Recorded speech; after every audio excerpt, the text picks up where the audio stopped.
Aku diusir dari rumah yang kupikir milik suamiku. Dihina sebagai istri tak berguna di depan perempuan lain. Tanpa mereka tahu, istana itu berdiri atas namaku. Sebelum mulai ceritanya, komen dulu kalian dari kota atau negara mana. Aku pengen tahu. Jangan lupa like, subscribe, dan aktifkan lonceng, supaya channel ini makin berkembang. Pintu kayu besar itu tertutup dengan bunyi berat yang masih bergetar di dada Fani lama setelah Arjuna melepaskan gagangnya. Rumah mewah yang selama ini ia sebut rumah mendadak terasa asing. Terlalu luas, terlalu dingin, dan tak lagi memberinya tempat untuk bernapas. Fani berdiri di tengah ruang tamu dengan punggung tegak, menahan getaran halus di tangannya sendiri. Ada sesuatu yang runtuh pelan di dalam dirinya. Jauh sebelum kata-kata kasar itu akhirnya terucap. Ia sudah merasakannya sejak beberapa bulan terakhir. Cara Arjuna pulang semakin larut, nada bicaranya semakin singkat, dan tatapan matanya sering kosong saat menatap Fani.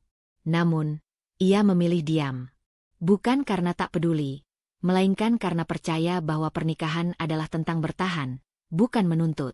Ia tak menyangka harga dari diam itu akan semahal ini.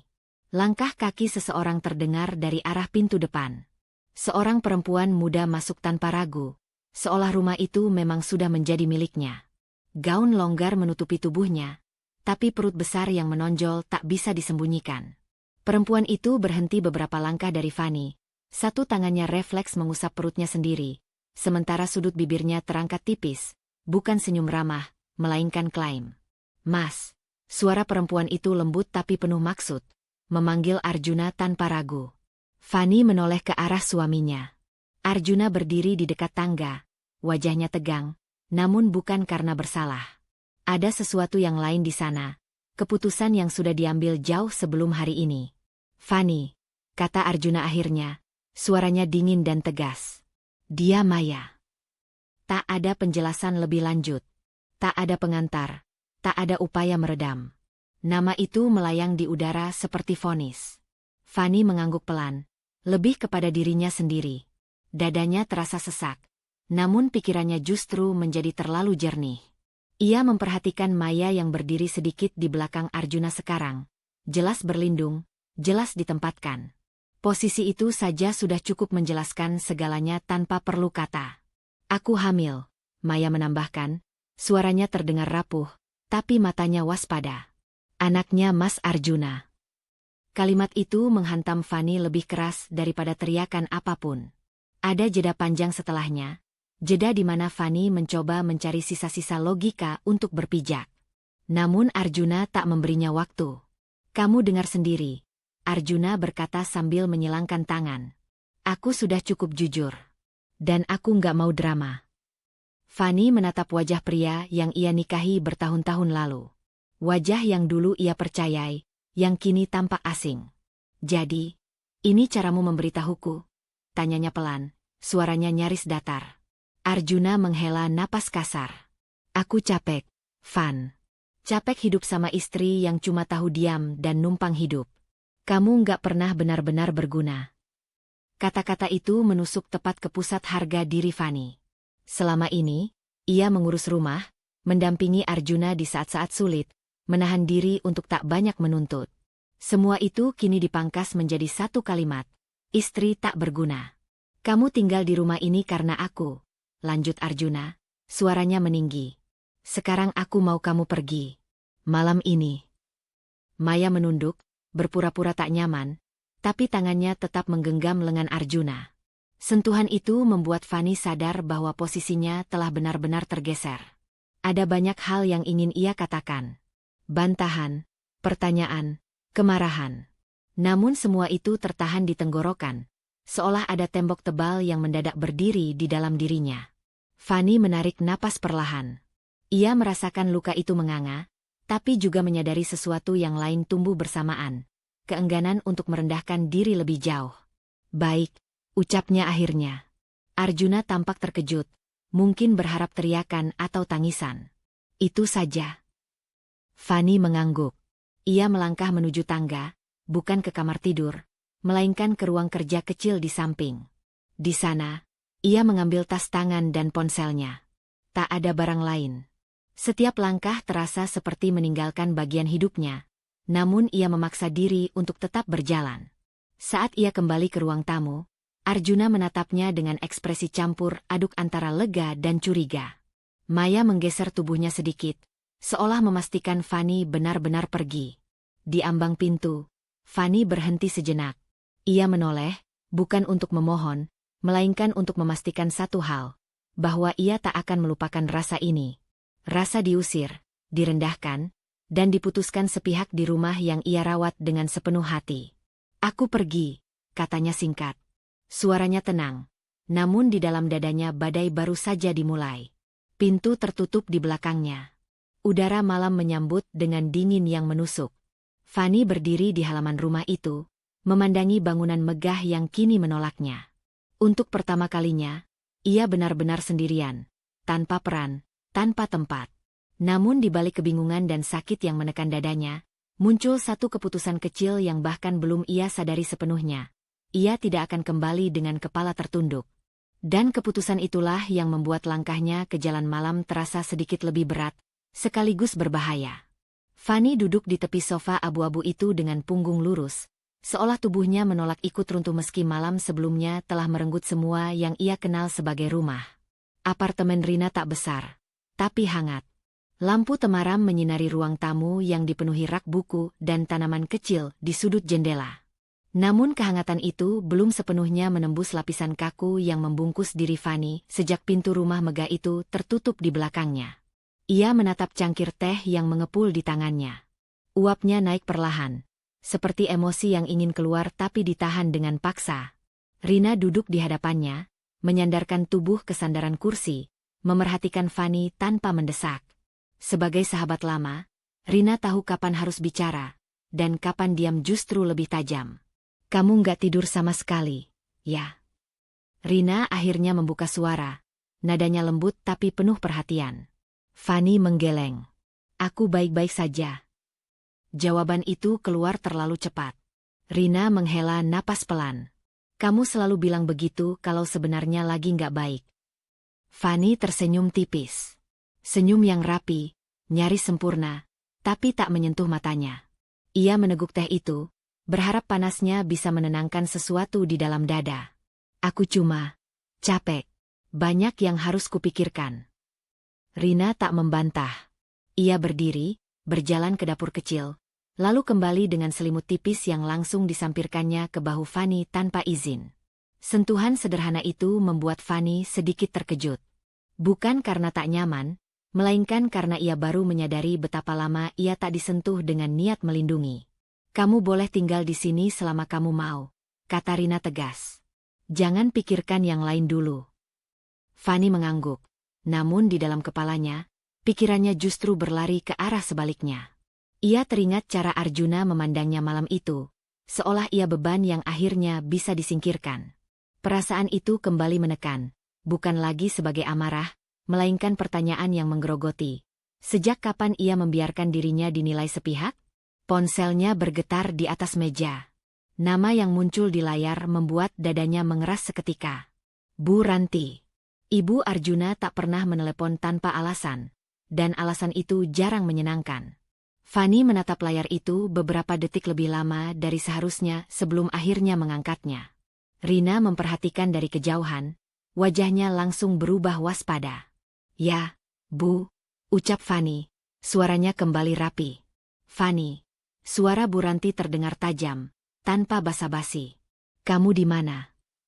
"Aku sedang tidak di rumah," jawab Fani hati-hati. "Tentu saja," Bu Ranti mendengus.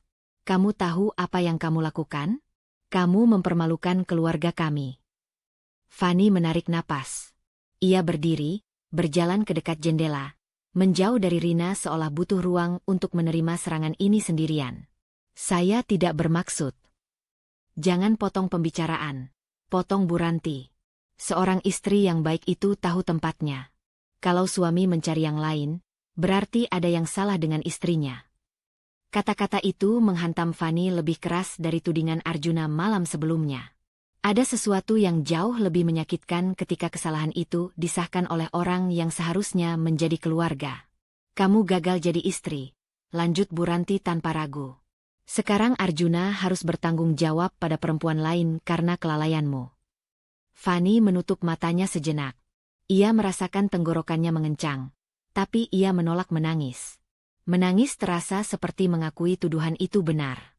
Bu, ini bukan hanya tentang saya, katanya pelan. Ada keputusan Arjuna yang... Cukup. Bu Ranti memotong lagi. Aku menelepon bukan untuk mendengar pembelaan. Aku ingin kamu tahu posisimu. Jangan buat masalah lebih besar. Telepon terputus sebelum Fani sempat menjawab. Ia menurunkan ponsel itu perlahan, menatap pantulan dirinya di kaca jendela. Wajahnya tampak utuh, nyaris tanpa retak.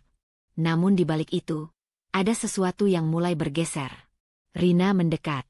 Itu Ibu Arjuna, ya. Fani mengangguk. Kali ini, ia tak langsung menenangkan diri.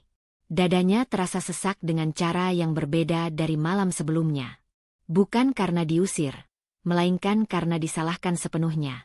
Aku cuma mikir, kata Fani akhirnya. Suaranya lebih jujur dari sebelumnya. Sejak kapan semua ini jadi tanggung jawabku? Sejak kapan hidupku ditentukan oleh penilaian orang lain? Rina menatapnya serius. Mungkin sejak kamu terlalu sering mengalah. Kalimat itu sederhana, tapi menancap. Fani terdiam. Ia teringat berapa banyak keputusan yang ia serahkan pada Arjuna demi menjaga ketenangan. Pekerjaan yang ia tinggalkan, pendapat yang ia telan, batas yang ia longgarkan. Semua demi peran istri yang baik menurut standar orang lain. Malam itu, Fani berbaring di sofa, menatap langit-langit apartemen yang asing. Untuk pertama kalinya sejak menikah, ia tak punya peran yang jelas. Dan justru dalam ketidakpastian itu, muncul rasa takut baru. Jika ia terus diam, ia akan benar-benar kehilangan dirinya sendiri. Ia memejamkan mata dengan satu kesadaran kecil yang berbahaya, bahwa bertahan tanpa bertanya mungkin adalah kesalahan terbesarnya. Kesadaran itu masih menggantung di kepala Fani sejak malam di apartemen Rina, bahwa selama ini ia bertahan tanpa pernah benar-benar bertanya. Pagi datang tanpa memberinya jawaban, hanya menyisakan rasa lelah yang menetap di dada. Ia bangun sebelum Rina, menyiapkan diri dengan gerakan yang rapi, terlalu rapi, seolah keteraturan bisa menutup kekacauan batinnya. Saat menatap pantulan dirinya di cermin kamar mandi kecil, Fani melihat perempuan yang tampak utuh, namun matanya menyimpan keretakan yang belum berani ia sentuh. Ponselnya bergetar ketika ia sedang mengancingkan ke meja. Sebuah video pendek masuk ke grup keluarga yang masih menyisakan namanya di sana. Jarinya ragu, tapi ia membuka juga. Ruang tamu rumah itu. Rumah yang sama tempat ia diusir. Kamera bergerak pelan, memperlihatkan Maya duduk di sofa favorit Fani, kaki diselonjorkan dengan santai. Perut besarnya dibelai Arjuna yang berdiri di belakangnya, wajahnya tersenyum, senyum yang dulu jarang Fani dapatkan. Di latar belakang, lukisan besar yang Fani pilih sendiri tergantung tanpa berubah, seolah tak peduli siapa yang kini berhak memandanginya. Sekarang semuanya sudah jelas. Suara Arjuna terdengar dalam video itu, entah direkam untuk siapa. Rumah ini milikku. Dan yang tinggal di sini adalah keluargaku. Kata keluargaku membuat napas Fani tersendat. Video berhenti. Grup itu langsung dipenuhi pesan-pesan pendek, beberapa simpati, lebih banyak keheningan yang menghakimi. Fani mematikan layar. Tangannya dingin. Ia duduk di tepi ranjang, menatap lantai. Bukan rasa cemburu yang muncul, melainkan perasaan yang lebih dalam dan lebih gelap, dihapuskan. Seolah keberadaannya selama bertahun-tahun tak pernah tercatat, tak pernah memberi hak apapun. Ia menyadari sesuatu yang membuat dadanya berdenyut, bukan hanya Arjuna yang menyingkirkannya, tetapi narasi tentang hidupnya sedang ditulis ulang tanpa persetujuannya. Rina muncul di ambang pintu, rambutnya masih basah. Kamu lihat videonya, ya? Tanyanya pelan. Fani mengangguk. Dia ingin aku tahu tempatku. Dan kamu? Rina mendekat, suaranya menahan emosi. Kamu mau tetap di tempat yang dia tentukan? Pertanyaan itu menggantung. Fani tak menjawab.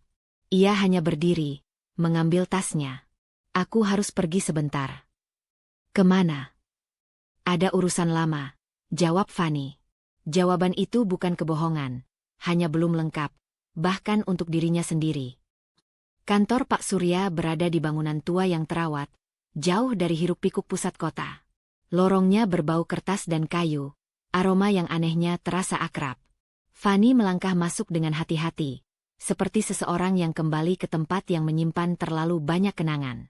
Pak Surya adalah notaris keluarga almarhum ayahnya, seseorang yang pernah ia temui di masa lalu, sebelum hidupnya sepenuhnya melebur ke dalam pernikahan.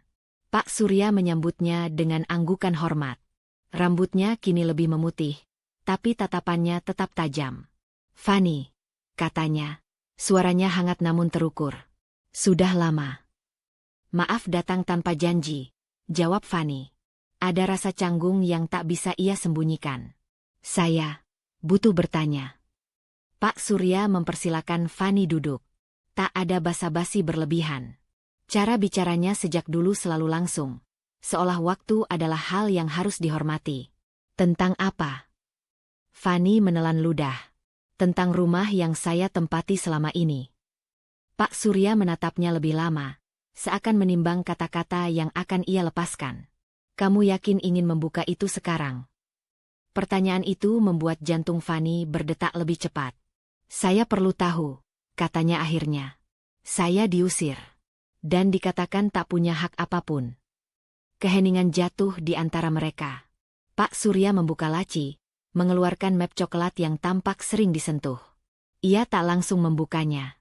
"Ayahmu," katanya pelan, "selalu meminta satu hal, agar kamu tidak pernah merasa kecil di rumahmu sendiri." Kalimat itu membuat mata Fani panas. Ia menunduk, mengingat sosok ayahnya yang tenang dan jarang banyak bicara, namun selalu hadir dengan cara yang tak mencolok. Pak Surya akhirnya membuka map itu, menyingkap beberapa lembar dokumen. Ia tidak menunjukkannya seluruhnya, hanya cukup untuk membuat Fani melihat cap dan tanda tangan yang terasa terlalu resmi untuk diabaikan. "Aku belum bisa memberikan kesimpulan hari ini," katanya. "Hati-hati. Ada prosedur. Ada pengecekan. Tapi ada satu hal yang perlu kamu dengar." Fani mengangkat wajahnya. Nafasnya tertahan. "Secara prinsip," ujar Pak Surya, menatapnya lurus, "rumah itu tidak sesederhana yang selama ini kamu percayai." Kalimat itu jatuh pelan, namun dampaknya seperti retakan panjang di dinding yang selama ini Fani sandari. Ia membuka mulut, menutupnya lagi. Ada rasa takut yang tiba-tiba menyusup. Takut berharap, takut salah menafsirkan. "Maksud Bapak?" tanyanya, hampir berbisik. Pak Surya menutup map itu kembali.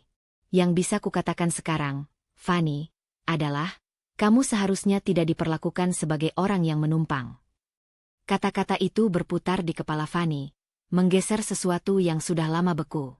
Ia berdiri dengan lutut terasa lemah, berterima kasih dengan suara yang hampir tak terdengar. Saat melangkah keluar dari kantor itu, dunia terasa sedikit berbeda, bukan lebih ringan, justru lebih berat. Karena bersama kemungkinan, datang pula risiko. Di luar, matahari siang menyilaukan. Fani berhenti sejenak di trotoar, menggenggam tasnya erat. Untuk pertama kalinya sejak diusir, ia merasa berdiri di ambang pilihan yang berbahaya. Tetap diam dan aman, atau mulai menggali kebenaran yang bisa mengubah segalanya, termasuk dirinya sendiri. Kalimat Pak Surya terus bergaung di kepala Fani sepanjang perjalanan kembali ke apartemen Rina. "Kamu seharusnya tidak diperlakukan sebagai orang yang menumpang." Kata-kata itu sederhana, diucapkan tanpa emosi berlebih, namun justru karena itulah dampaknya begitu dalam. Seolah ada kunci yang diputar pelan di dalam dirinya, membuka pintu yang selama ini ia jaga rapat dengan dalih kesabaran. Begitu pintu apartemen tertutup di belakangnya, tubuh Fani akhirnya melemah. Ia menyandarkan punggung ke pintu, menghembuskan napas panjang yang baru sekarang terasa seperti napas pertama hari itu. Di ruang sempit ini, tanpa kemewahan dan aturan tak tertulis, pikirannya justru berisik. Bukan lagi tentang Arjuna atau Maya, melainkan tentang dirinya sendiri. Rina muncul dari dapur, membawa 2 gelas air.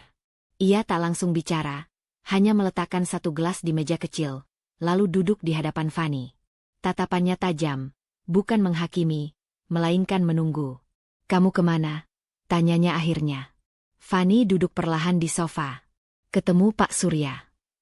Rina mengangguk, seolah sudah menduga. "Dan Aku belum tahu apa-apa, jawab Fanny jujur. Belum ada kepastian. Tapi, Rina tak melewatkan jeda kecil di suara Fanny. Tapi, aku mulai sadar satu hal. Fanny menatap kedua tangannya sendiri. Selama ini aku terlalu sibuk memastikan rumah tangga terlihat utuh, sampai lupa bertanya apakah aku masih utuh di dalamnya. Kata-kata itu keluar tanpa rencana, membuat dadanya bergetar.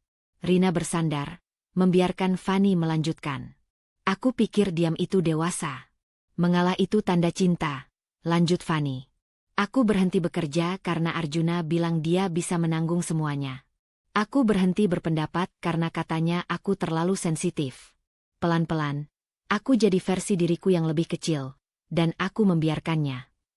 Nada suaranya tak meninggi, tapi justru itulah yang membuat pengakuan itu terasa berat. Rina mencondongkan tubuh ke depan. Kamu bukan gagal, Van, katanya tegas. Kamu kelelahan. Dan itu beda. Fanny mengangkat wajahnya. Tapi kalau aku lebih tegas dari awal. Berhenti, potong Rina. Kali ini suaranya lebih keras.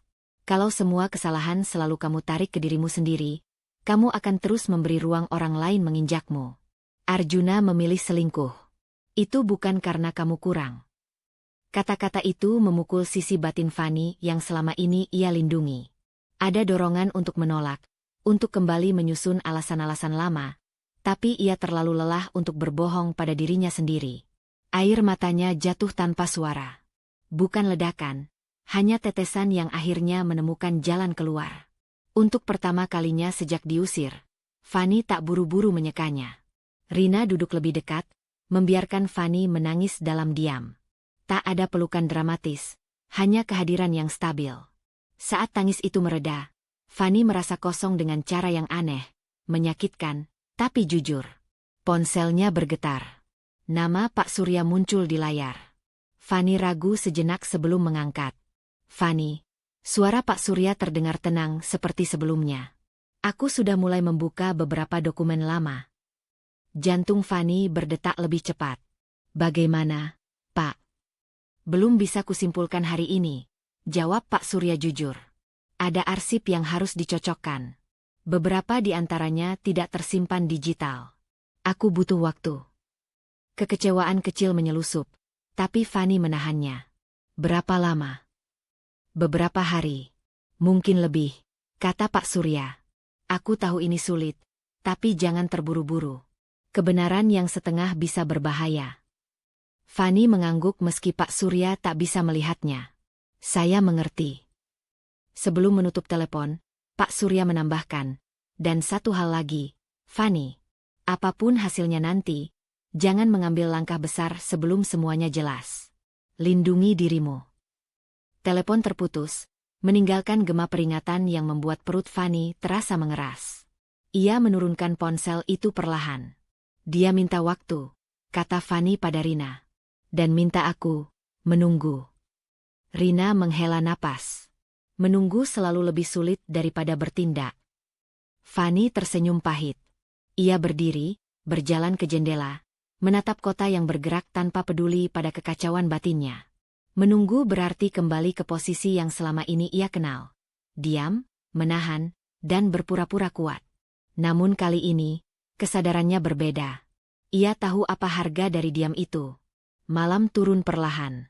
Fanny berbaring di sofa, menatap langit-langit dengan mata terbuka. Ada dua dorongan yang saling bertabrakan di dadanya. Keinginan untuk segera mengambil kembali kendali, dan ketakutan akan konsekuensi jika ia salah langkah. Ia memejamkan mata, membuat satu keputusan kecil yang berisiko. Ia tidak akan lagi meminta izin untuk memahami hidupnya sendiri, meski untuk sementara ia harus berpura-pura tetap menunggu. Menunggu ternyata bukan keadaan yang netral. Bagi Fanny, hari-hari di apartemen Rina berubah menjadi ruang gema bagi pikirannya sendiri. Keputusan kecil yang ia buat, untuk tidak lagi pasif, belum berwujud tindakan nyata, namun efeknya mulai terasa. Ia menjadi lebih peka. Bukan hanya pada orang lain, tetapi pada ingatan-ingatan lama yang kini tersusun ulang dengan makna baru. Pagi itu, ponselnya bergetar berkali-kali. Bukan dari Pak Surya. Bukan dari Rina. Nama Arjuna menyala di layar, memaksa jantungnya berdetak sedikit lebih cepat.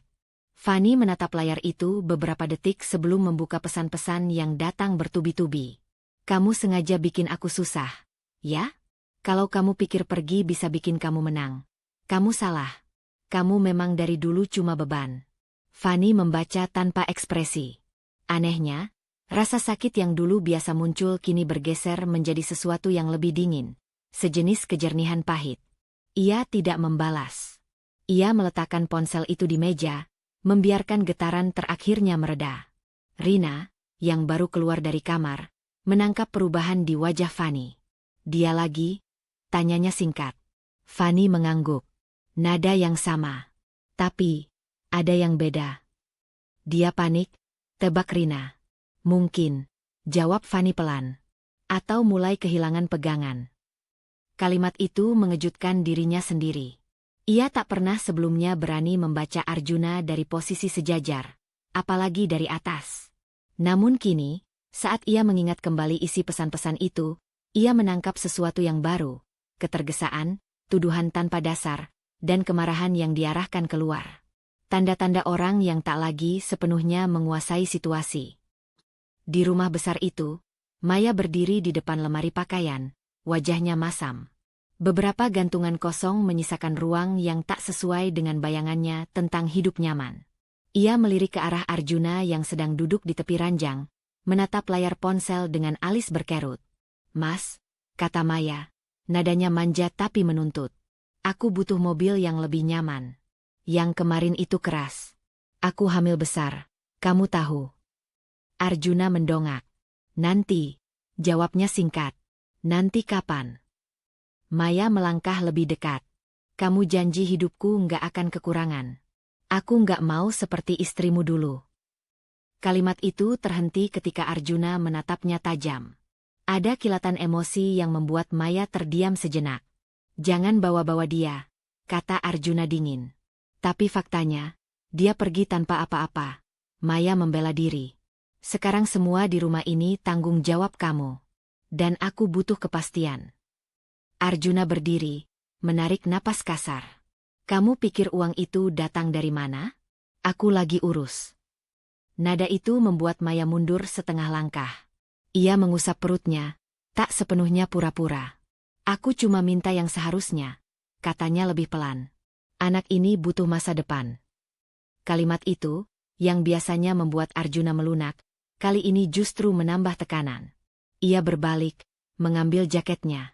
Aku keluar sebentar. Pintu kamar dibanting. Maya berdiri sendiri, dikelilingi kemewahan yang mulai terasa rapuh. Di benaknya, satu pikiran mengendap, kenyamanan ini tidak seaman yang ia kira. Sore hari, Fanny duduk di meja kecil apartemen, membuka kembali pesan-pesan lama di ponselnya. Bukan untuk menyiksa diri, melainkan untuk mencari pola. Ia membaca ulang percakapan bertahun-tahun lalu, permintaan Arjuna, penjelasannya sendiri, persetujuan yang selalu ia berikan setelah sedikit perlawanan. Setiap kali Arjuna merasa terancam, ia meninggikan suara. Setiap kali Fanny mengalah, keadaan kembali tenang. Ia berhenti pada satu pesan lama dari Arjuna. Aku cuma bisa fokus kalau kamu nggak banyak nuntut. Kalimat itu dulu ia anggap wajar.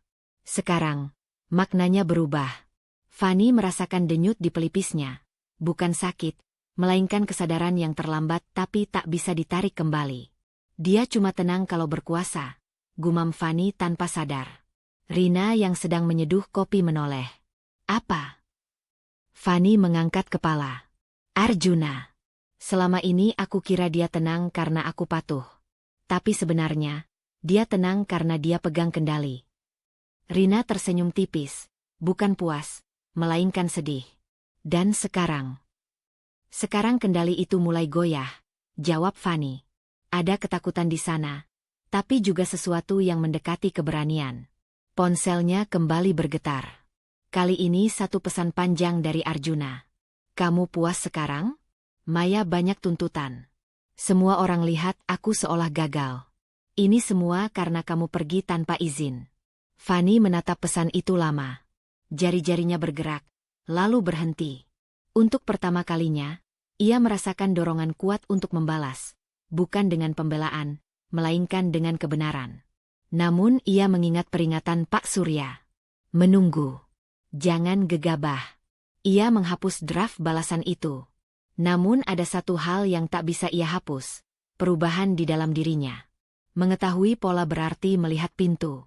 Dan melihat pintu berarti suatu hari ia harus memilih. Tetap berdiri di luar, atau masuk dan mengambil kembali kendali yang pernah ia serahkan. Kesadaran tentang pola kekuasaan Arjuna belum sempat mengendap ketika panggilan dari Pak Surya masuk ke ponsel Fani pagi itu. Nada derinya terasa berbeda, lebih berat, lebih resmi. Fani menatap layar beberapa detik sebelum mengangkat, seolah tahu bahwa apapun yang akan ia dengar tak lagi bisa diabaikan. Fani, suara Pak Surya terdengar rendah dan hati-hati. Kamu bisa datang ke kantor hari ini. Ada jeda singkat. Apakah sudah ada sesuatu? Tanya Fani. Sudah ada gambaran awal, jawab Pak Surya. Tapi sebaiknya kita bicara langsung. Perjalanan ke kantor notaris itu terasa lebih panjang dari biasanya. Di dalam taksi, Fani menatap keluar jendela tanpa benar-benar melihat. Setiap lampu merah menjadi ruang bagi pikirannya untuk kembali ke masa lalu. Saat ia menandatangani berkas tanpa membaca, saat ia percaya bahwa cinta cukup sebagai jaminan. Pak Surya menyambutnya dengan anggukan singkat. Kali ini, tak ada basa-basi. Ia mempersilakan Fani duduk dan langsung membuka map tebal di hadapannya. Tangan Fani terlipat di pangkuan, jari-jarinya saling menekan. Apa yang akan saya tunjukkan ini belum final, kata Pak Surya tegas sejak awal. Tapi cukup kuat untuk menjadi pertimbangan. Ia menggeser beberapa lembar dokumen ke arah Fani. Tak semuanya ditunjukkan. Hanya bagian-bagian yang diberi penanda. Nama ayahnya muncul berulang kali, bersama tanggal-tanggal lama yang membuat dada Fani menghangat sekaligus perih. Berdasarkan dokumen ini, lanjut Pak Surya, rumah yang kamu tempati itu tercatat sebagai bagian dari aset keluarga ayahmu. Ada pengalihan hak pakai, bukan pengalihan kepemilikan penuh. Kata-kata itu seolah memecah sesuatu di dalam kepala Fani. Jadi, Arjuna tidak memiliki rumah itu. Suaranya hampir tak terdengar. Bukan sepenuhnya, jawab Pak Surya. Dan ini bukan satu-satunya. Beberapa aset yang selama ini dikelola atas nama pernikahan juga terikat perjanjian lama. Fani menunduk, menatap dokumen itu tanpa benar-benar membacanya. Ada rasa panas menjalar di dadanya. Bukan lega, melainkan kemarahan yang tertunda. Marah pada Arjuna, tentu saja. Tapi lebih dari itu, marah pada dirinya sendiri. Kenapa saya tidak tahu? Tanyanya lirih.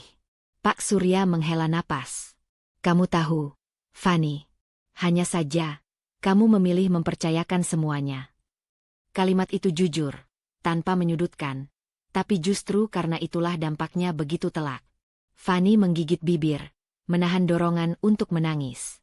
Ia teringat bagaimana ia selalu menyerahkan urusan berat pada Arjuna, merasa aman karena percaya.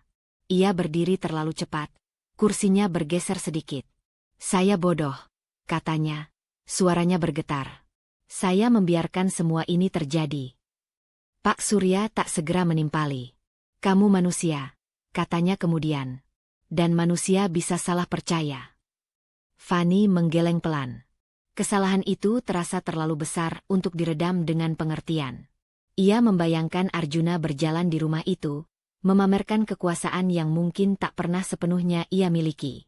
Gambaran itu membuat napasnya memburu. Apa langkah selanjutnya?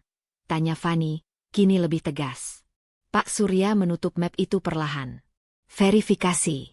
Aku harus memastikan semua dokumen lengkap dan sah. Tanpa itu, tindakan apapun bisa berbalik merugikanmu.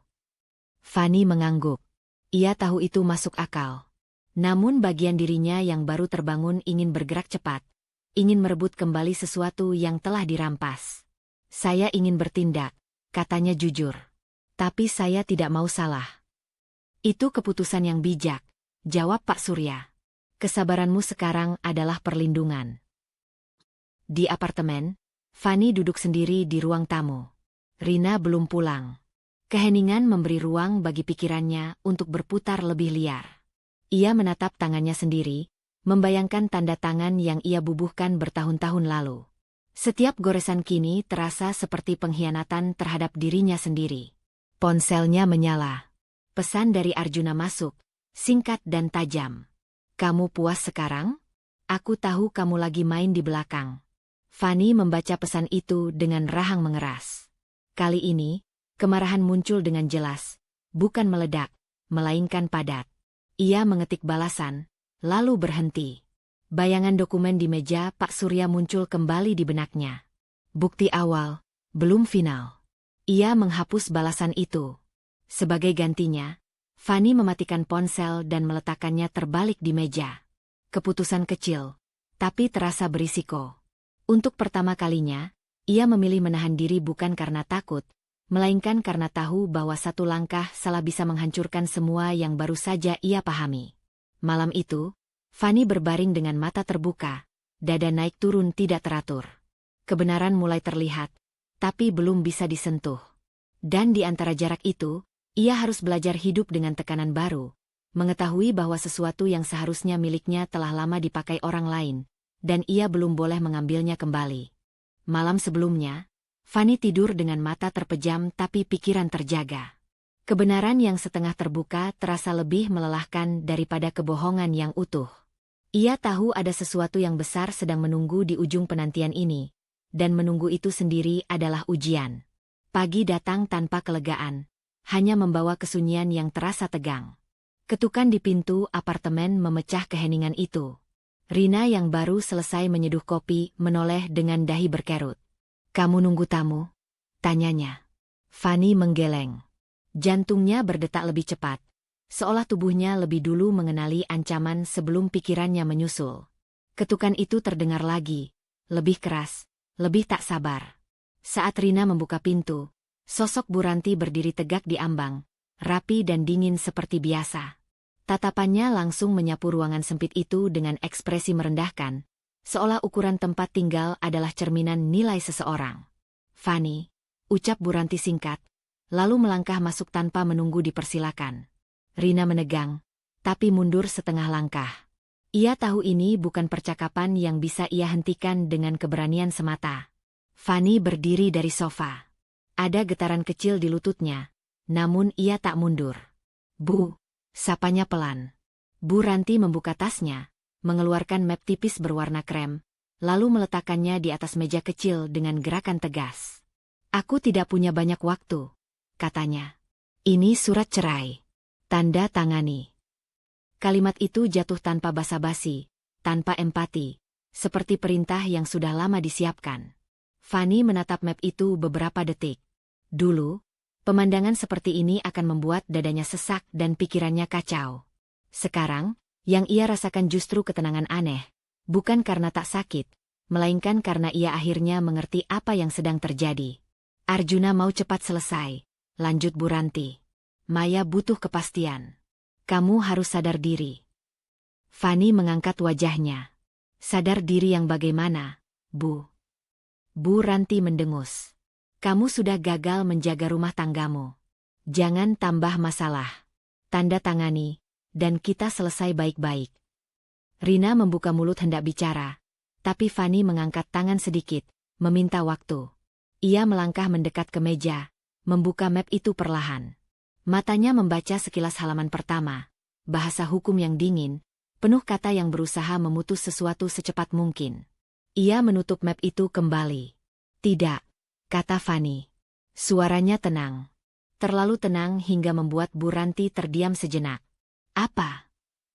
Bu Ranti menatapnya tajam. Kamu pikir kamu masih punya posisi menolak? Fanny menghela napas pelan. Saya tidak menolak karena posisi, jawabnya. Saya menolak karena saya belum siap. Bu Ranti tertawa pendek, sinis. Kamu masih berharap Arjuna kembali? Jangan bodoh. Ini bukan soal berharap, kata Fanny. Suaranya tetap stabil meski dadanya berdegup keras. Ini soal hak saya untuk memutuskan tanpa ditekan. Kata hak terdengar asing di telinga Bu Ranti, seolah Fanny baru saja berbicara dalam bahasa yang tak ia kenal. Hak? Ulangnya. Hak apa yang kamu punya? Fanny menatapnya lurus. Untuk pertama kalinya, ia tidak menunduk. Hak sebagai istri yang sah. Hak sebagai manusia yang tidak bisa dipaksa menandatangani sesuatu dalam kondisi tertekan. Keheningan menyelimuti ruangan itu. Rina menahan napas. Bu Ranti berdiri kaku, wajahnya mengeras. Kamu berubah, katanya akhirnya. Nadanya berbahaya. Tidak, jawab Fani pelan. Saya hanya berhenti takut. Kalimat itu keluar begitu saja. Namun begitu terucap, Fani merasakan sesuatu menguat di tulang punggungnya. Ia sendiri terkejut oleh ketegasannya, tapi tidak menyesal. Bu Ranti memasukkan kembali map itu ke dalam tasnya dengan gerakan kasar. Kalau begitu, jangan salahkan kami kalau Arjuna mengambil langkah sendiri. Saya tidak menyalahkan siapapun, kata Fani. Saya hanya menjaga diri saya. Bu Ranti melirik Rina dengan tatapan dingin sebelum berbalik menuju pintu. Kita lihat sampai kapan ketenangan palsu ini bertahan, katanya sebelum pergi. Pintu tertutup. Keheningan kembali, namun kali ini berbeda. Fani menghembuskan napas panjang, menyadari bahwa tangannya sedikit gemetar. Rina mendekat. Kamu, barusan luar biasa, katanya pelan. Fani duduk perlahan. Aku juga takut, akunya jujur. Tapi ternyata takut itu tidak harus menentukan keputusan. Di tempat lain, Arjuna menerima telepon dari ibunya dengan wajah mengeras. Ia mendengarkan tanpa bicara, rahangnya menegang. Apa maksudnya dia menolak? Bentaknya begitu telepon ditutup. Ia berjalan mondar-mandir di ruang tamu rumah itu, perasaannya bercampur antara marah dan tersinggung. Penolakan Fani terasa seperti tamparan, bukan karena surat cerai itu sendiri, melainkan karena untuk pertama kalinya, Fani berani mengatakan tidak. Maya muncul dari kamar, wajahnya cemas. Kenapa, Mas? Dia mulai berani, jawab Arjuna dingin. Mengira masih punya kuasa. Kata kuasa membuat dadanya berdenyut. Ia sadar ada sesuatu yang bergeser. Fani yang dulu selalu mengalah kini berdiri tanpa gentar. Dan bagi Arjuna, itu bukan sekadar perlawanan. Itu tantangan terhadap harga dirinya. Ia menggenggam ponselnya erat, jemarinya ingin menekan nomor Fani. Namun ia menahan diri, memilih diam dengan kemarahan yang mengendap. Dalam benaknya, satu pikiran berputar tajam. Ia tidak akan membiarkan kendali itu lepas. Sementara itu, di apartemen kecil, Fani berdiri di dekat jendela, menatap langit yang mulai gelap. Ia tahu penolakannya bukan akhir, melainkan awal tekanan baru. Namun untuk pertama kalinya, ia tidak mundur. Dan keputusan kecil itu, berdiri tanpa takut, telah menantang sesuatu yang jauh lebih besar dari yang ia bayangkan. Keputusan kecil yang diambil Fani kemarin, menolak tanda tangan tanpa gentar, masih berdenyut di tubuhnya seperti gema panjang. Bukan rasa menang, melainkan kesadaran bahwa setiap langkahnya kini akan dibalas dengan tekanan baru. Ia merasakannya sejak bangun pagi. Napasnya lebih pendek, pikirannya lebih waspada. Berdiri tanpa takut ternyata bukan akhir dari rasa takut itu sendiri, melainkan awal dari bentuk lain yang lebih berat. Pesan singkat dari Pak Surya masuk saat Fani sedang menyiapkan diri. Saya minta kamu bertemu seseorang hari ini. Penting. Tidak ada penjelasan tambahan. Fani membaca pesan itu berulang, merasakan campuran cemas dan penasaran. Ia tahu Pak Surya bukan orang yang mudah melibatkan pihak lain tanpa alasan kuat. Pertemuan itu diatur di sebuah kafe yang tenang, jauh dari pusat keramaian. Fani datang lebih awal. Ia memilih duduk di sudut, punggungnya tegak, tas diletakkan rapi di pangkuan. Setiap kebiasaan kecil itu adalah cara ia menjaga kendali atas dirinya sendiri. Seorang pria berusia sekitar akhir 30-an menghampirinya. Penampilannya rapi, gesturnya terukur. Mbak Fani? Tanyanya dengan suara rendah. Fani mengangguk. Saya Dion, katanya sambil menjabat tangan Fani singkat. Pak Surya meminta saya bertemu dengan Anda. Tak ada basa-basi berlebihan. Dion duduk, memesan kopi, lalu menatap Fani dengan ekspresi profesional yang sulit dibaca. Dari caranya berbicara dan menunggu, Fani langsung menangkap satu hal. Pria ini terbiasa memegang kendali, tapi tahu kapan harus menunduk pada otoritas yang tepat. Saya mengelola keuangan perusahaan keluarga, ujar Dion akhirnya. Termasuk beberapa aset yang selama ini digunakan Pak Arjuna. Nama itu membuat bahu Fani sedikit menegang, tapi ia tidak mengalihkan pandangan. Pak Surya bilang ini penting, katanya singkat. Memang, jawab Dion. Ia membuka tablet di depannya, menampilkan beberapa bagan tanpa langsung menggesernya ke arah Fani. Ada struktur persetujuan yang selama ini dianggap formalitas. Fani menatapnya, menunggu. Sebagian besar akses finansial Pak Arjuna, lanjut Dion, bergantung pada satu persetujuan yang tidak pernah dicabut. Dion berhenti sejenak, seolah memberi ruang bagi Fani untuk memahami sendiri. Detak jantung Fani terasa di telinganya. Persetujuan saya? Tanyanya perlahan. Dion mengangguk. Sebagai pasangan sah dan pihak yang namanya tercantum dalam perjanjian lama. Selama ini, itu dianggap aman karena Anda tidak pernah menariknya. Kata menarik terdengar asing dan berbahaya. Fani merasakan telapak tangannya menghangat. Jadi, katanya pelan, selama ini Arjuna beroperasi dengan asumsi, potong Dion hati-hati, bahwa tidak akan ada perubahan. Asumsi itu menusuk Fani lebih dalam daripada penghinaan Arjuna. Ia teringat betapa seringnya ia mendengar kalimat, percaya saja, aku yang urus. Dan ia percaya. Tanpa syarat. Tanpa pengaman. Apa artinya ini secara praktis? Tanya Fani, kini lebih tegas. Dion menatapnya lurus. Artinya, setiap keputusan besar, pembiayaan, fasilitas, aliran dana, masih membutuhkan validasi yang melekat pada posisi Anda. Bukan secara aktif, tapi secara struktural. Struktural. Kata itu membuat semuanya terasa nyata dan dingin. Ini bukan soal emosi, bukan soal balas dendam. Ini soal sistem yang selama ini berjalan di atas diamnya Fani. Apa Pak Surya menyarankan saya bertindak? Tanya Fani. Beliau menyarankan Anda mengetahui posisi Anda. Jawab Dion jujur. Tindakan apapun tetap keputusan Anda. Keputusan.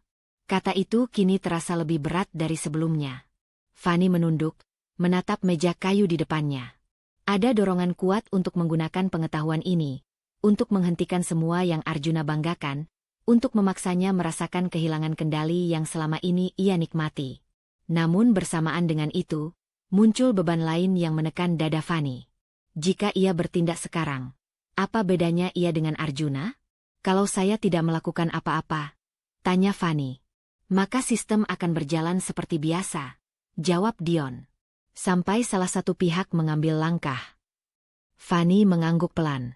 Ia merasakan sesuatu bergeser di dalam dirinya, bukan keberanian, melainkan tanggung jawab yang tiba-tiba dipaksakan. Kekuasaan yang tak pernah ia minta kini berada di tangannya, menunggu digunakan atau ditahan. Pertemuan berakhir tanpa kesimpulan. Dion pamit dengan sikap hormat yang konsisten. Jika Anda butuh klarifikasi, katanya, saya bisa dihubungi. Di luar kafe, Fani berhenti sejenak sebelum berjalan pergi. Udara siang terasa berat. Ia merasa seolah membawa rahasia besar yang bisa mengubah banyak hidup, termasuk hidup seorang anak yang belum lahir. Malamnya, di apartemen, Rina memperhatikan wajah Fani yang lebih muram dari biasanya. Ada apa? Tanyanya. Fani duduk perlahan. Aku baru tahu. Ternyata aku punya kuasa lebih besar dari yang kukira. Rina menunggu. Dan itu yang menakutkan, lanjut Fani. Karena sekarang, diam pun adalah pilihan. Dan setiap pilihan punya konsekuensi. Rina duduk di sampingnya. Kamu nggak harus memutuskan sekarang. Fani mengangguk, tapi pikirannya menolak tenang. Ia memandang ponselnya yang tergeletak di meja. Tak ada pesan baru dari Arjuna hari ini. Keheningan itu justru terasa seperti ancaman. Ia tahu, cepat atau lambat, ia harus memilih. Menggunakan kekuasaan yang tak pernah ia inginkan, atau terus diam dan membiarkan kendali itu tetap berada di tangan orang yang telah menyakitinya. Dan untuk pertama kalinya, Fani menyadari bahwa kekuasaan tidak selalu datang sebagai hadiah. Kadang ia muncul sebagai beban yang harus dipikul sendirian. Ketenangan yang dipaksakan selalu rapuh. Maya merasakannya sejak beberapa hari terakhir. Sejak Arjuna pulang dengan wajah gelap dan langkah berat. Rumah besar itu tak lagi terasa seperti tempat aman, melainkan ruang gema bagi emosi yang tak terkontrol. Setiap pintu yang dibanting, setiap napas kasar Arjuna, membuat Maya refleks mengusap perutnya. Bukan hanya melindungi bayi, tapi menenangkan dirinya sendiri. Malam itu, Arjuna melempar kunci ke atas meja begitu masuk. Bunyi logamnya memantul keras. Maya yang sedang duduk di sofa menoleh cepat. "Mas, kamu kenapa lagi?" Arjuna tak menjawab. Ia membuka kulkas, menutupnya kembali dengan kasar. "Jangan cerewet," katanya akhirnya, tanpa menatap Maya. Nada itu membuat Maya tersentak. Selama ini, Arjuna selalu berusaha tampil tenang di hadapannya, seolah dunia bisa dikendalikan dengan satu keputusan. Sekarang, topeng itu mulai retak. "Aku cuma khawatir," kata Maya, berusaha menahan suaranya tetap lembut. "Kamu akhir-akhir ini." "Aku bilang jangan." Arjuna membentak, lalu terdiam sejenak, seolah menyadari ledakan itu. Ia menarik napas, mengusap wajahnya. "Aku capek." Maya menatapnya dengan campuran takut dan kecewa. Capek bukan jawaban. Capek tidak membayar janji-janji yang sudah diucapkan. Dalam benaknya, satu pikiran mengusik tanpa henti. Kalau dia bisa kehilangan kendali sekarang, apa yang akan terjadi nanti? Di apartemen Rina, Fanny duduk di depan jendela, memandangi lampu kota yang mulai menyala satu persatu. Beban kuasa yang ia ketahui beberapa hari lalu masih menekan dadanya, tapi kini ia belajar satu hal. Jarak bisa menjadi bentuk perlindungan. Ia tak lagi memeriksa ponsel setiap menit. Ia tak lagi bereaksi pada setiap getaran. Namun malam itu, ponselnya berdering. Nama Arjuna muncul, terang dan memaksa. Fanny menatapnya lama sebelum mengangkat. "Ada apa?" tanyanya singkat. "Kita perlu ketemu." Suara Arjuna terdengar terkontrol, terlalu terkontrol. "Ada acara keluarga. Kamu harus datang." "Harus." Kata itu kembali muncul, membawa gema lama. Fanny menghela napas pelan. "Untuk apa?" "Biar kelihatan baik-baik saja," jawab Arjuna cepat. Orang-orang mulai banyak tanya. "Kita damai dulu." "Demi Citra." Citra. Bukan perasaan. Bukan penyesalan. Fanny merasakan dingin merambat di dadanya. "Kita tidak damai," katanya datar. "Dan itu bukan tanggung jawabku." "Aku nggak minta kamu balik," Arjuna menekan. "Cuma hadir." Senyum. "Setelah itu, terserah." Fanny memejamkan mata sejenak. Ia teringat beban moral yang menahannya untuk bertindak, dokumen yang belum lengkap, kekuasaan yang belum ia gunakan. Semua itu membuatnya ingin menjaga jarak lebih jauh, bukan mendekat. "Aku tidak datang," katanya akhirnya. Di seberang sana, keheningan. Lalu suara Arjuna meninggi. "Kamu sengaja, ya? Kamu mau bikin aku kelihatan buruk?" "Aku tidak sedang mengatur citramu," jawab Fanny tenang. "Aku sedang menjaga diriku." "Kamu berubah," kata Arjuna tajam. "Tidak," Fanny menimpali, nadanya tetap dingin. "Aku berhenti terlibat." Telepon ditutup sepihak. Fanny menurunkan ponsel, tangannya tidak gemetar seperti dulu. Ada rasa kosong, tapi juga kelegaan kecil yang tak ia sangka akan datang dari penolakan. Arjuna berdiri di ruang tamu, ponsel masih di tangannya. Penolakan itu terasa lebih menyakitkan daripada pertengkaran. Ini bukan Fanny yang ia kenal, yang selalu berusaha menenangkan, mencari titik temu. Ini Fanny yang menarik garis. Dan garis itu menyinggung sesuatu yang lebih dalam dari harga diri, rasa kehilangan kendali. Maya keluar dari kamar, wajahnya cemas. "Mas, kenapa teriak-teriak?" Arjuna mengibaskan tangan. "Urusan aku." "Ini tentang Fanny?" tanya Maya, suaranya bergetar tipis. Ia tak lagi berusaha menyembunyikan kecemasannya. "Kamu bilang semuanya beres." Arjuna menatapnya dengan mata dingin. Dia cuma keras kepala. "Keras kepala atau kamu yang?" Maya berhenti, menelan kata-kata yang hampir lolos. Ia takut. Takut pada emosi Arjuna yang kini mudah meledak. Takut pada janji yang mulai terasa rapuh. Di apartemen, Rina memperhatikan Fanny yang kembali duduk di sofa dengan wajah datar. "Dia minta apa?" tanyanya. "Damai," jawab Fanny singkat. Rina mengernyit. "Damai yang seperti apa?" "Damai untuk dilihat orang," kata Fanny. bukan untuk diselesaikan. Rina mengangguk pelan. Dan kamu menolak. Fanny menatap lurus ke depan. Aku tidak marah. Aku juga tidak ingin membalas. Aku hanya tidak mau lagi menjadi alat. Kata alat bergema. Fanny merasakan pergeseran emosi yang jelas. Dari terluka menjadi berjarak. Bukan kebencian, melainkan penarikan diri yang disengaja. Ia tahu, sikap dingin ini akan memancing reaksi. Dan ia memilihnya dengan sadar.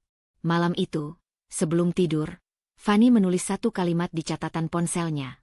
Bukan rencana, bukan ancaman. Hanya pengingat untuk dirinya sendiri. Menjaga jarak adalah bentuk kendali pertama. Ia mematikan layar, menyadari bahwa penolakannya hari ini bukan akhir. Itu undangan terbuka bagi konflik yang lebih besar. Namun untuk pertama kalinya, ia siap menerima konsekuensinya, tanpa harus kembali mendekat. Kalimat yang ditulis Fanny malam sebelumnya masih terngiang saat pagi datang. Menjaga jarak adalah bentuk kendali pertama. Ia mengulanginya dalam hati sambil menatap langit-langit apartemen Rina. Tidurnya dangkal, penuh potongan mimpi yang tak selesai. Pintu rumah yang terbuka dan tertutup bergantian, tanda tangan yang berubah menjadi rantai. Ia bangun dengan perasaan bahwa hari ini bukan hari biasa. Ada sesuatu yang akan bergeser, entah ia siap atau tidak. Ponselnya bergetar. Nama Pak Surya muncul. Kamu bisa datang sekarang. Suara Pak Surya terdengar lebih tegas dari biasanya, namun tak kehilangan ketenangannya. Dokumen terakhir sudah kami cocokkan. Fanny menutup mata sejenak. Saya berangkat. Kantor notaris itu terasa lebih sunyi dari kunjungan sebelumnya. Fanny duduk berhadapan dengan Pak Surya, sementara map tebal berwarna coklat terletak di antara mereka. Kali ini terbuka penuh. Tak ada lagi kalimat bersyarat, tak ada jeda yang menunda makna. Pak Surya menunjuk satu persatu bagian yang telah diberi penanda. Akta hibah, katanya, jarinya berhenti pada satu lembar. Perjanjian pengelolaan. Dan ini, ia menggeser dokumen lain, sumber dana awal pembangunan rumah. Semuanya merujuk pada satu nama. Fanny tak perlu membaca ulang untuk tahu nama itu. Ia merasakannya lebih dulu di dada. Seperti tekanan yang selama ini tertahan kini dilepas bersamaan. Secara hukum, lanjut Pak Surya dengan suara yang mantap, kamu adalah pemilik sah rumah itu. Dan sumber dana utama yang menopang aset-aset lain berasal dari perjanjian yang melekat pada posisimu. Kata pemilik sah terdengar sederhana, tapi dampaknya menghantam keras. Fanny menelan ludah. Ada rasa lega yang nyaris memabukkan. Seolah keadilan akhirnya berdiri di pihaknya. Namun tepat di belakang rasa itu, muncul gelombang lain yang lebih gelap, kemarahan. Jadi selama ini, Fanny berhenti, napasnya tertahan. Selama ini aku diusir dari rumahku sendiri. Pak Surya mengangguk pelan. Itulah faktanya. Kemarahan itu naik cepat, panas dan tajam. Bayangan Arjuna berdiri di ruang tamu, memamerkan kuasa yang bukan miliknya, berkelebat tanpa ampun. Bayangan Maya duduk santai di sofa yang ia pilih sendiri. Bayangan Bu Ranti meletakkan map cerai di mejanya. Semua menyatu menjadi satu dorongan kuat. Ambil kembali sekarang juga. Namun Pak Surya menutup map itu dengan gerakan yang menenangkan. Aku tahu ini berat, katanya. Tapi ingat, kebenaran memberi kamu hak, bukan kewajiban untuk membalas. Fanny mengangguk, meski dadanya bergejolak. Apa langkah yang aman? Secara hukum, kamu bisa bertindak, jawab Pak Surya. Tapi setiap tindakan akan memicu konsekuensi. Kamu harus memilih cara. Cara. Pilihan. Kata-kata itu kini tak lagi abstrak. Dion menunggu di ruang sebelah.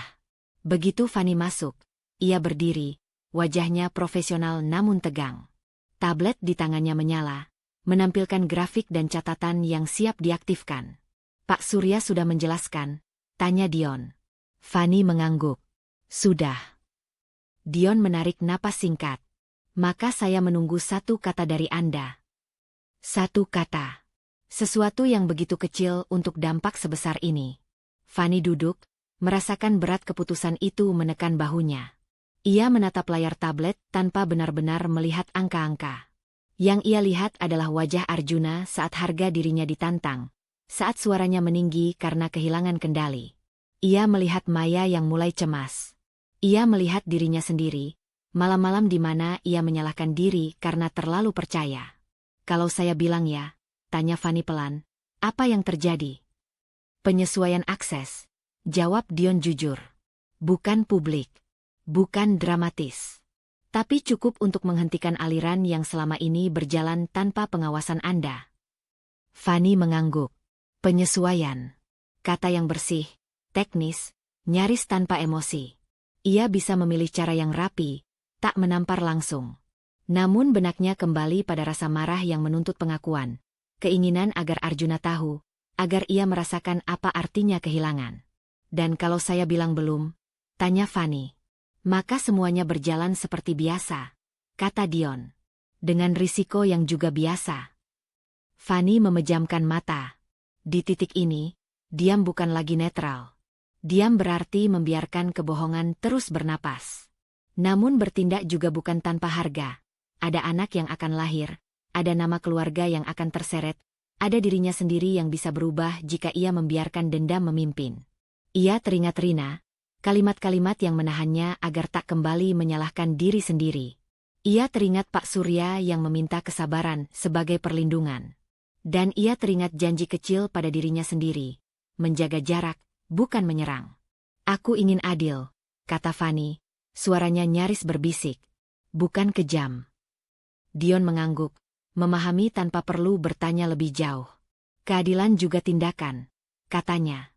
"Hanya saja, waktunya ada di tangan Anda." Malam itu, Fanny kembali ke apartemen dengan map salinan dokumen di tasnya. Rina menatapnya dari dapur, menangkap perubahan di wajah Fanny. Bukan bahagia, bukan marah, melainkan kewaspadaan yang tenang. "Sudah jelas?" tanya Rina. "Sudah," jawab Fanny. "Semua." Rina menunggu kelanjutan, tapi Fanny duduk dan terdiam. Ia membuka ponselnya, menatap layar kosong, lalu menutupnya kembali. Satu kata itu menggantung di udara, menunggu untuk diucapkan. Di dalam dirinya, dua dorongan bertarung tanpa suara. Keadilan yang meminta ketegasan, dan dendam yang menuntut kepuasan.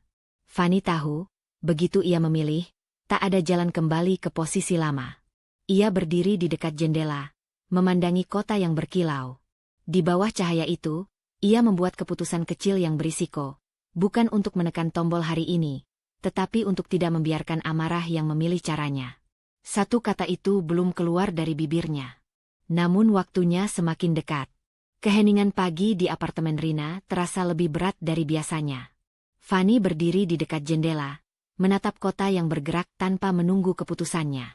Malam sebelumnya ia memilih menunda satu kata, bukan karena ragu, melainkan karena ia ingin memastikan dirinya tidak digerakkan oleh amarah semata.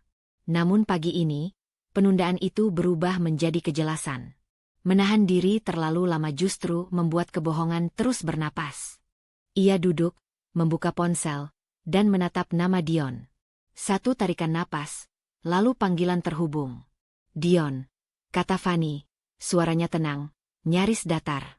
"Lakukan." Tak ada pertanyaan lanjutan. Dion hanya mengangguk di seberang sana, seolah memahami bahwa kata itu bukan ledakan, melainkan keputusan yang telah matang. "Baik. Semua sesuai jalur hukum," jawabnya singkat. Saat panggilan berakhir, tangan Fanny sedikit bergetar. Bukan karena takut, melainkan karena ia sadar satu fase hidupnya resmi ditutup. Ia bukan lagi perempuan yang hanya menjaga jarak. Ia kini mengambil kembali kendali yang lama ia titipkan pada orang yang salah. Perubahan itu tidak datang dengan suara keras. Ia datang seperti udara yang tiba-tiba berhenti mengalir. Di rumah mewah itu, Arjuna baru saja bersiap pergi ketika ponselnya bergetar berkali-kali. Ia mengangkatnya dengan alis berkerut. Notifikasi bank. 1, 2, 3. Wajahnya mengeras saat membaca tulisan akses ditangguhkan. "Ini bercanda," gumamnya. Ia mencoba kartu lain. Gagal. Mencoba lagi, kali ini dengan nada lebih kasar. Mesin menolak tanpa emosi. Arjuna merasakan panas naik ke lehernya. Bukan hanya karena akses keuangannya terblokir, melainkan karena rasa dipermalukan yang datang bersamaan. "Maya," teriaknya. Maya muncul dari tangga, wajahnya lelah. Perutnya yang membesar membuat langkahnya lebih lambat, namun nada suaranya tetap tajam. Kenapa lagi? Kartu-kartuku diblokir, kata Arjuna cepat, seolah itu kesalahan orang lain. Ada yang main-main. Maya terdiam, lalu ekspresinya berubah menjadi panik. Bagaimana bisa? Bukannya semuanya aman. Arjuna menggeram. Itu pasti ulah Fani. Nama itu jatuh seperti bara. Maya menelan ludah. Ia menatap sekeliling rumah, sofa, lampu gantung, tangga marmer. Semuanya terasa tiba-tiba rapuh. Terus sekarang bagaimana? Suaranya meninggi. Aku butuh kontrol ke dokter.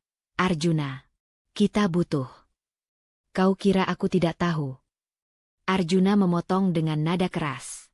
Ia meraih kunci mobil, mencoba mempertahankan kesan berkuasa. Namun beberapa menit kemudian, suara asing di halaman memecah ketegangan.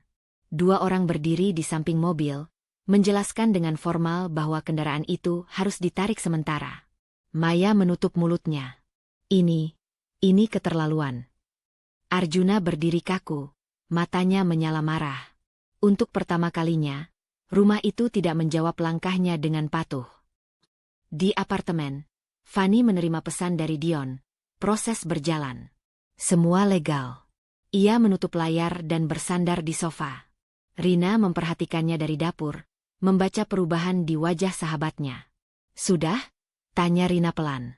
Fani mengangguk. Sudah. Tidak ada senyum kemenangan. Yang ada hanya keheningan yang lebih jujur. Di dalam dirinya, rasa lega bercampur dengan beban moral yang belum sepenuhnya hilang. Ia tahu dampaknya akan segera terasa, dan ia tak bisa pura-pura tak peduli. Beberapa jam kemudian, ponsel Fani bergetar lagi. Kali ini nama Arjuna muncul. Ia menatapnya lama, lalu memilih untuk tidak mengangkat.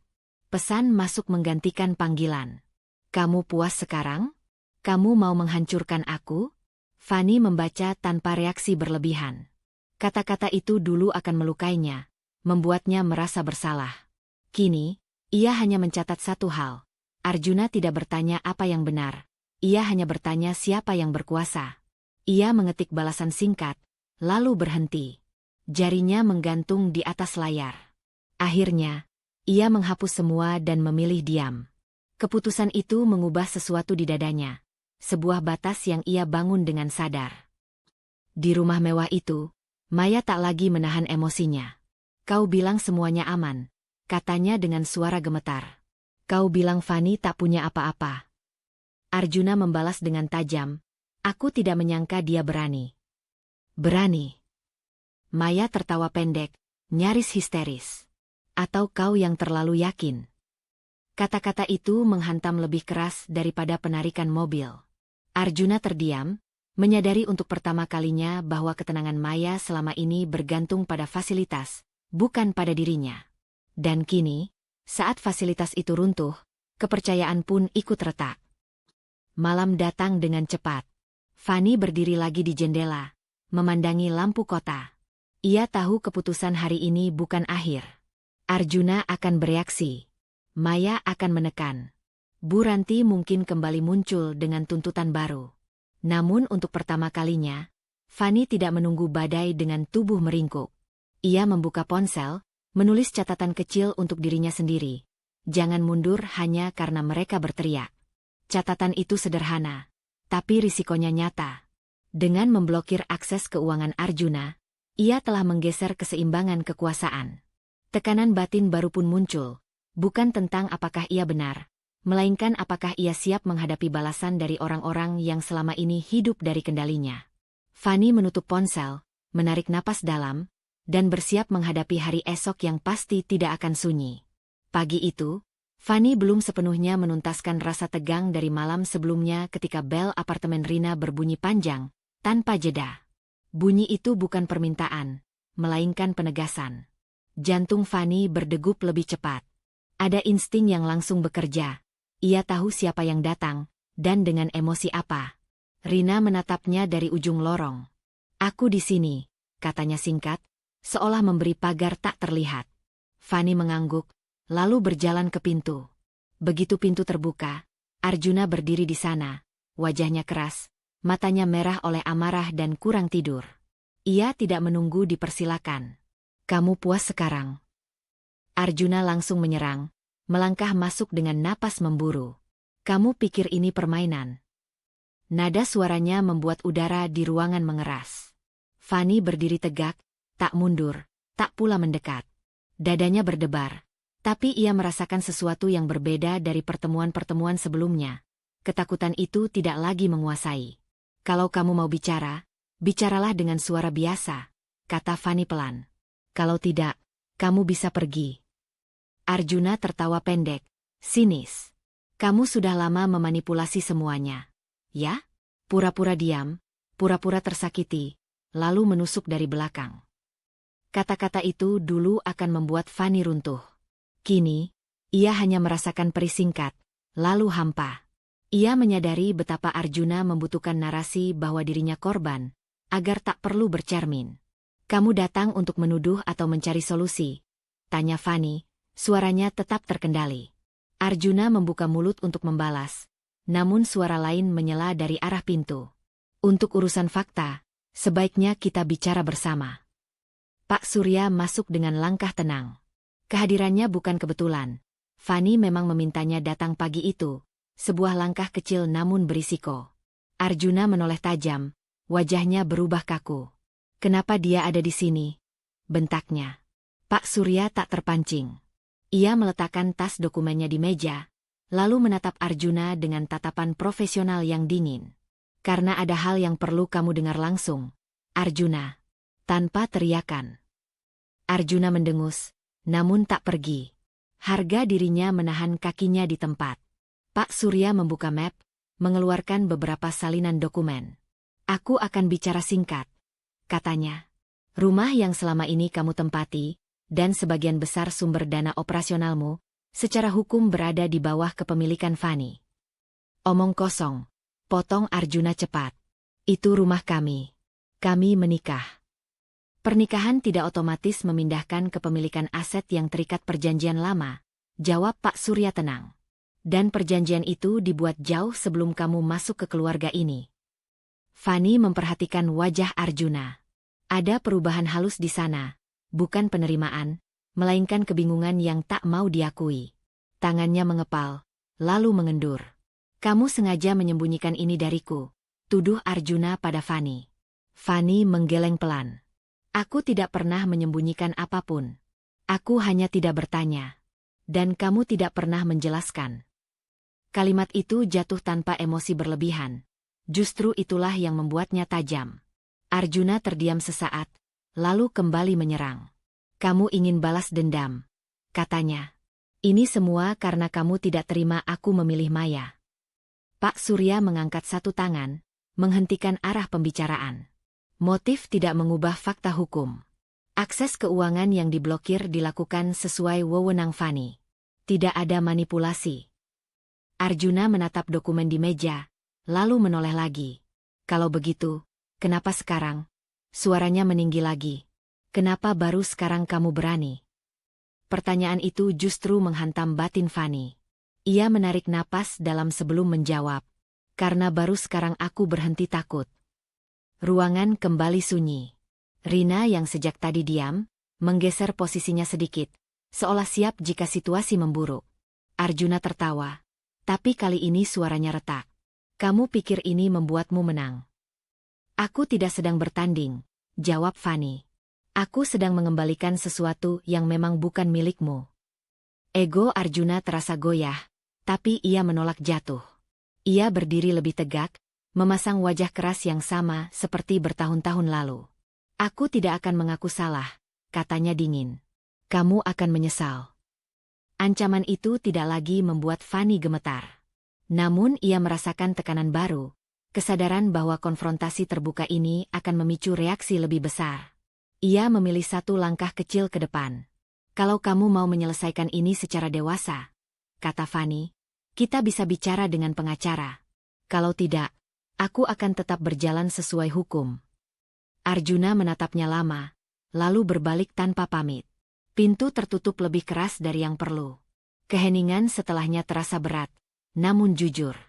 Pak Surya menutup mapnya. Ini belum selesai, katanya pada Fani. Tapi kamu tidak sendirian. Fani mengangguk. Saat mereka pergi, ia duduk sendiri sejenak. Dadanya sesak, bukan oleh ketakutan lama, melainkan oleh tanggung jawab baru. Ia tahu Arjuna tidak akan berhenti. Dan dengan menantang egonya secara terbuka, ia telah melangkah ke wilayah yang lebih berbahaya. Fani menatap pintu yang tadi ditutup dengan amarah, lalu berbisik pada dirinya sendiri, hampir tak terdengar. Aku siap. Keputusan kecil itu, menghadapi langsung, bukan bersembunyi, menjadi beban baru yang harus ia pikul, sekaligus tanda bahwa jalan kembali sudah tertutup.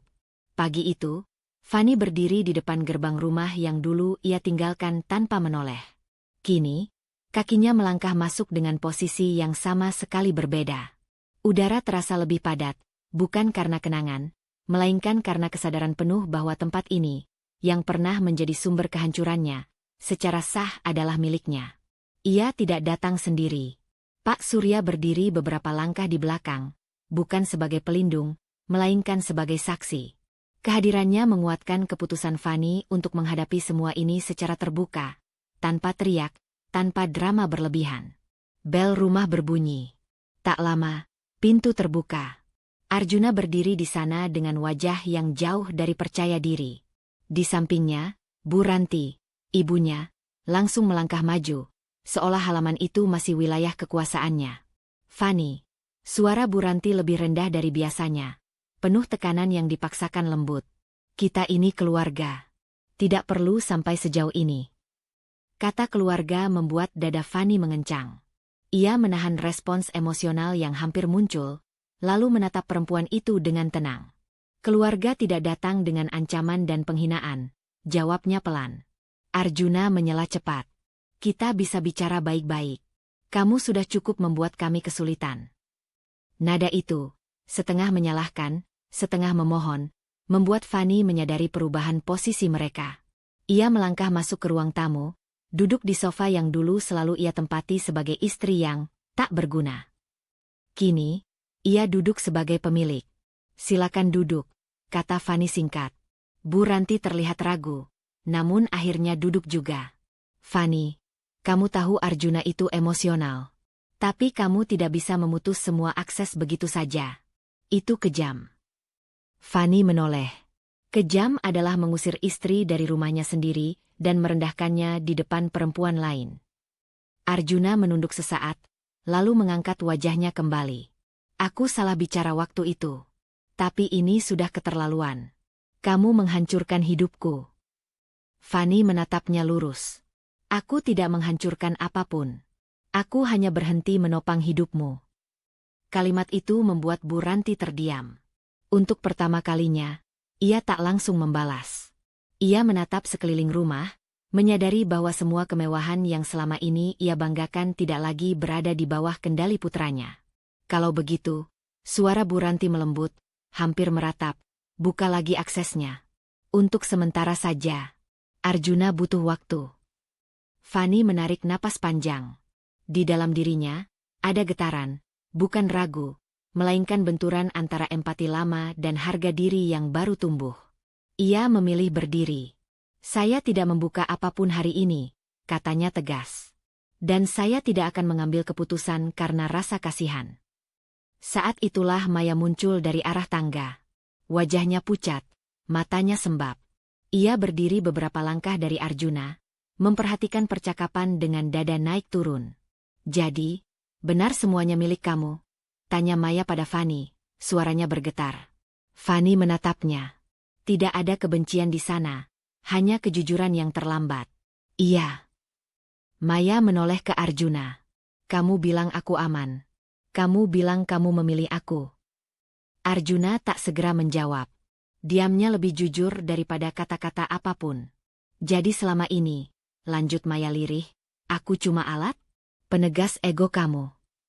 Bu Ranti mencoba menyela. Maya, jangan berlebihan. Tidak, Bu, potong Maya. Air matanya jatuh. Saya akhirnya mengerti. Kesadaran itu menghantam ruangan dengan keras. Maya mundur selangkah, seolah jarak fisik bisa melindunginya dari kebenaran. Arjuna menatapnya, namun tak ada janji yang keluar dari mulutnya. Fani memperhatikan semua itu dengan campuran perasaan yang kompleks. Ada kepuasan kecil yang tak ia banggakan, ada sedih yang tak ia inginkan. Ia menyadari bahwa berdiri di posisi ini tidak membuatnya kebal terhadap luka orang lain. Saya akan memberi keputusan tertulis nanti, kata Fani akhirnya. Untuk sekarang, saya minta kalian meninggalkan rumah saya. Kata rumah saya terucap tanpa getar. Bu Ranti berdiri dengan wajah pucat. Kamu sudah berubah, Fani. Fani mengangguk kecil. Iya, karena saya berhenti mengecilkan diri. Arjuna menatapnya lama, lalu menunduk. Tidak ada permintaan maaf. Hanya kelelahan dan ego yang terluka. Saat mereka pergi, Maya berhenti sejenak di ambang pintu. Ia menoleh pada Fani. Aku minta maaf, katanya pelan. Fani tidak menjawab dengan kata-kata. Ia hanya mengangguk. Sebuah pengakuan, bukan penerimaan penuh. Setelah pintu tertutup, Fani berdiri sendiri di ruang tamu. Rumah itu terasa berbeda. Lebih sunyi, lebih jujur. Ia tahu klimaks ini belum benar-benar usai. Keputusan besar masih menunggunya, dan dampaknya akan panjang. Namun satu tekanan batin baru muncul, lebih dalam dari sebelumnya. Kekuasaan di tangannya kini nyata. Dan ia harus memilih, menggunakannya untuk menutup luka, atau membiarkan luka itu menentukan arah hidupnya selanjutnya. Hujan turun pelan di sore itu, membasahi halaman rumah yang kini terasa asing bagi orang-orang yang dulu menguasainya. Fani berdiri di ruang tamu, memandang jendela besar dengan perasaan campur aduk. Pertemuan kemarin belum benar-benar usai di dalam dirinya. Kata-kata, tatapan, dan kesadaran Maya masih bergaung, menekan ruang yang lama ia tutup rapat. Bel rumah berbunyi lagi. Kali ini, Fani tahu ia tidak bisa menghindar. Ia membuka pintu dan mendapati Arjuna berdiri sendiri, tanpa Bu Ranti, tanpa sikap sok berkuasa. Rambutnya berantakan, matanya sembab. Pria yang dulu selalu menatap dari atas kini terlihat lebih kecil, seperti kehilangan sesuatu yang tak bisa ia namai. Aku cuma mau bicara, kata Arjuna, suaranya serak. Fani menyingkir sedikit, memberi ruang. Ia tidak duduk. Ia memilih berdiri, menjaga jarak fisik yang sejalan dengan jarak batin yang telah ia bangun.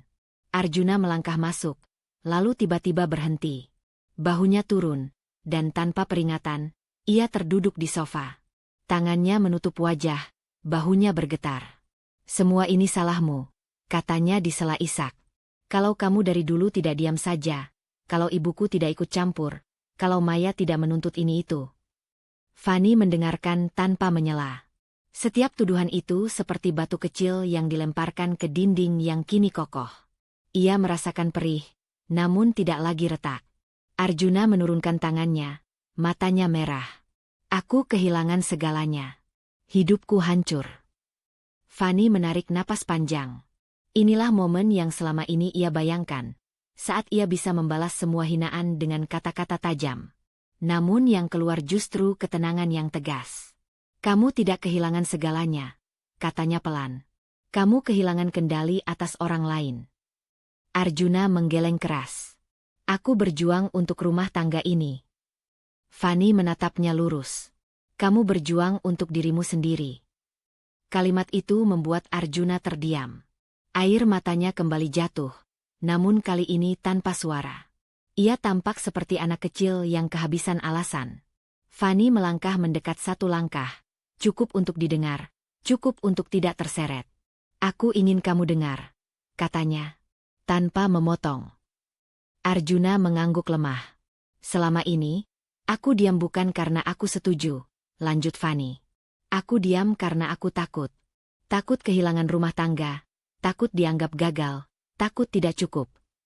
Ia berhenti sejenak, merasakan dadanya mengencang. Setiap hinaan yang kamu ucapkan, setiap keputusan sepihak yang kamu ambil, aku simpan. Bukan karena aku lemah, tapi karena aku berharap kamu berubah. Arjuna menunduk. Aku tidak tahu. Kamu tidak mau tahu, potong Fani lembut tapi tegas. Dan aku lelah berharap. Tidak ada teriakan, tidak ada air mata yang meledak. Hanya kejujuran yang akhirnya dilepaskan. Aku tidak akan membalas kamu dengan hinaan, lanjutnya. Aku tidak ingin menjadi seperti kamu. Arjuna mengangkat wajahnya, mata penuh penyesalan yang masih bercampur penolakan. Jadi kamu akan menghukum aku seumur hidup? Fani menggeleng. Aku menetapkan batas. Itu berbeda. Ia melangkah mundur, memberi jarak lagi. Aku tidak akan membuka akses keuangan. Aku tidak akan kembali ke pernikahan ini. Dan aku tidak akan lagi membiarkan kamu menentukan nilai diriku. Kata-kata itu jatuh satu persatu, seperti palu yang menutup pintu lama. Arjuna tertawa getir. Kamu kejam. Fani menggeleng pelan. Aku adil pada diriku sendiri. Hening menyelimuti ruangan. Hujan di luar semakin deras, seolah menyuarakan sesuatu yang tak terucap. Arjuna berdiri perlahan, tampak goyah. Untuk sesaat, ia ingin mengatakan sesuatu, mungkin permintaan maaf, mungkin tuduhan lain, namun yang keluar hanya napas panjang. Saat ia berjalan menuju pintu, Fani memanggilnya. Arjuna. Ia menoleh. Aku berharap kamu benar-benar melihat dirimu sendiri suatu hari nanti, kata Fani. Bukan untukku, tapi untuk hidupmu sendiri. Arjuna tidak menjawab. Pintu tertutup di belakangnya dengan suara lembut, berbeda dari sebelumnya. Fani berdiri lama setelah itu, merasakan kelelahan yang baru, kelelahan karena akhirnya jujur sepenuhnya. Ia tahu ini belum benar-benar selesai. Secara hukum, emosional, masih ada simpul yang harus diurai. Namun satu keputusan kecil kini jelas di dalam dirinya. Ia tidak akan lagi membuka pintu untuk rasa bersalah yang bukan miliknya. Tekanan batin itu nyata, tapi ia memilih menahannya dengan kepala tegak, bersiap menghadapi akhir yang akan menentukan arah hidup barunya. Pagi itu datang dengan sunyi yang berbeda. Bukan sunyi menekan seperti hari-hari sebelumnya, melainkan sunyi yang terasa lapang. Fani duduk di meja makan apartemen Rina, secangkir teh hangat di tangannya, memandangi sinar matahari yang masuk dari jendela. Tubuhnya masih menyimpan sisa kelelahan emosional dari pertemuan terakhir dengan Arjuna, tetapi batinnya tidak lagi bergolak. Luka itu ada, namun tak lagi berdarah. Ia membuka map coklat berisi dokumen-dokumen yang semalam ia susun rapi. Sertifikat rumah, laporan aset, catatan keuangan. Semua kini berada di tangannya, bukan sebagai alat balas dendam, melainkan sebagai tanggung jawab baru. Setiap lembar kertas terasa seperti pengakuan. Ia pernah kehilangan kendali, dan kini ia memilih mengambilnya kembali. Rina duduk di seberangnya, memperhatikan dengan diam. Kamu yakin? Tanyanya pelan. Fani mengangguk. Aku tidak mau lagi hidup dengan rasa takut kehilangan. Bahkan kehilangan orang. Rina tersenyum tipis, ada lega di matanya. Aku bangga sama kamu. Siang hari, Fani berada di kantor Pak Surya untuk terakhir kalinya dalam urusan itu. Pak Surya menyerahkan berkas final dengan sikap profesional yang tetap hangat. Semua sudah resmi, katanya. Hak milik, pengelolaan aset, dan pembatasan akses. Tidak ada celah. Fani menerima berkas itu dengan dua tangan. Dadanya menghangat, bukan oleh kemenangan, melainkan oleh rasa tuntas. Terima kasih sudah jujur sejak awal, katanya. Pak Surya mengangguk. Kamu yang memilih untuk tidak lagi menutup mata. Di luar kantor, Fani berdiri sejenak sebelum melangkah pergi. Ia menatap jalanan, lalu ponselnya bergetar. Sebuah pesan masuk dari Dion. Semua akun atas nama Arjuna sudah ditutup permanen.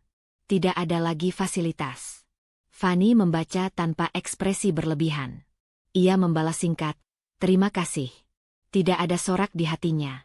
Hanya keheningan yang menerima kenyataan apa adanya.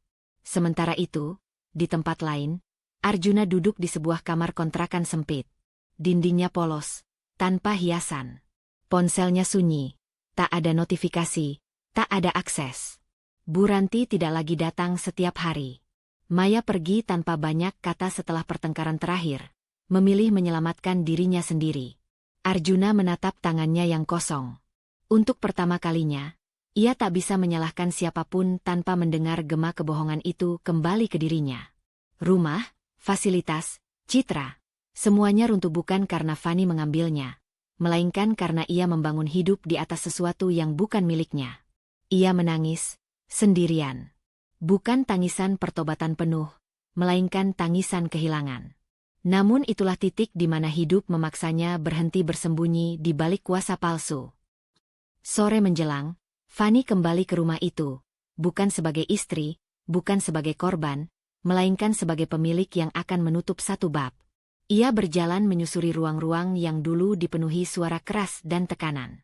Kini rumah itu kosong, bergema oleh langkahnya sendiri. Ia berhenti di ruang tamu, tempat ia terakhir berdiri menghadapi Arjuna.